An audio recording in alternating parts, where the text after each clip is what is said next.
Hello à tous, nous, c'est Camille et Sébastien. Depuis maintenant plusieurs années, nous avons un projet commun, faire le tour du monde.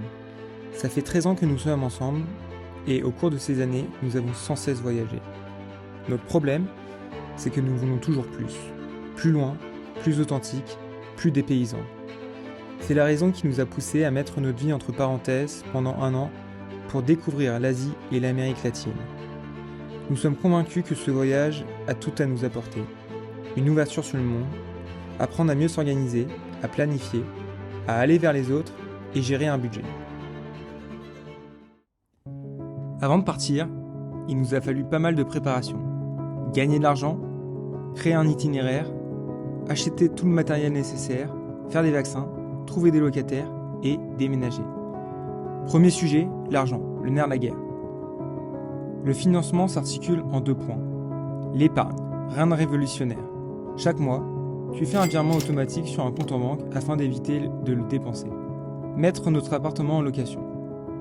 Quand nous l'avons acheté, nous avons tout de suite pensé que l'achat était un frein à notre projet. Nous avons réussi à retourner la situation dans notre sens. Dans le prêt que nous avons souscrit, une clause nous permet de mettre notre échéancier d'emprunt en stand-by pendant un an. Cela signifie qu'au lieu de rembourser notre emprunt en percevant des loyers, il serait directement dans notre poche, habile. Deuxième sujet, créer un itinéraire. Pas facile de construire un itinéraire sur un an de voyage. Va-t-on le respecter ? Est-ce que ce ne sera pas plutôt un frein ? Nous pensons que même s'il n'est pas respecté à la lettre, il nous permettra de choisir les points majeurs de notre voyage et d'estimer approximativement les points de passage dans chaque pays traversé. Cela est nécessaire si, comme nous, des personnes de votre entourage souhaitent vous rejoindre au cours de route. Les 2 sites qui nous ont le plus apporté pour gérer ça sont Tour du Mondiste et Planificateur à contresens. Tour du Mondiste, c'est la bible du voyageur longue durée. Il te donne plein de conseils pour bien préparer ton voyage. Le deuxième, c'est Planificateur à contresens. Il te permet de créer des itinéraires sur une carte virtuelle.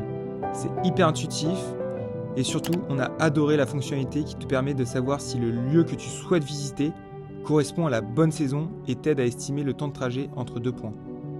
On passe ensuite au matériel.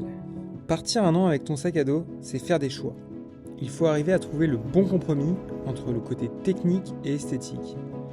Le poids est également un facteur à ne pas négliger. On commence par le choix du sac. Camille a opté pour un sac de 40 litres qu'elle a acheté l'année passée pour notre voyage au Guatemala. De mon côté, je compte sur mon sac de 60 litres que j'ai depuis mes premiers voyages. Côté chaussures, on a opté pour 3 types. Birk en plastique pour les pays chauds. L'objectif est d'avoir des sandales légères qu'on puisse utiliser pour aller à la plage. Les baskets de ville, qui seront nos baskets de tous les jours, et les baskets de trail qui nous serviront lors des randonnées et pour faire du sport. Nous avons également investi chacun dans une hardshell.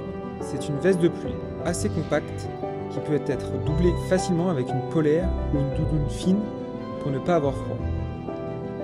Après, c'est vrai qu'on a passé plusieurs après-midi dans des boutiques outdoor pour essayer d'avoir le plus de conseils sur le meilleur compromis. Autre sujet majeur, le travail. Nous étions tous les deux en CDI avant de partir, mais avec 2 parcours professionnels différents. De son côté, Sébastien a pu demander un congé sabbatique. Le congé sabbatique est un congé sans solde qui ne peut être refusé par l'employeur. Pour le demander, 2 conditions doivent être respectées. Premièrement, avoir travaillé 6 ans minimum. Deuxièmement, être depuis au moins 3 ans dans la même entreprise. L'avantage principal est de partir avec l'assurance de revenir au même poste et au même niveau de salaire. Étant donné que je ne répondais pas aux critères du congé sabbatique, j'ai fait une demande de congé sans solde. Le congé sans solde n'est pas vraiment réglementé par le Code du travail, c'est au beau vouloir de l'employeur. Le parcours a été long et après maintes discussions, j'ai finalement pris la décision de démissionner. Cela signifie qu'à notre retour, je devrais retrouver un travail. Le dernier point, et non des moindres, l'organisation de notre déménagement. Étant donné que notre appartement sera loué meublé, nous n'avons pas à déménager les meubles, ce qui est déjà moins contraignant. Après, il faut quand même vider l'appart afin que les nouveaux locataires puissent prendre possession des lieux et se sentir chez eux. Pendant cette année de voyage, Toutes nos affaires seront stockées chez les parents de Camille à 35 minutes de voiture de notre appartement. Nous avons donc passé quelques week-ends à faire des cartons et des allers-retours. Surtout avec les vêtements de Camille.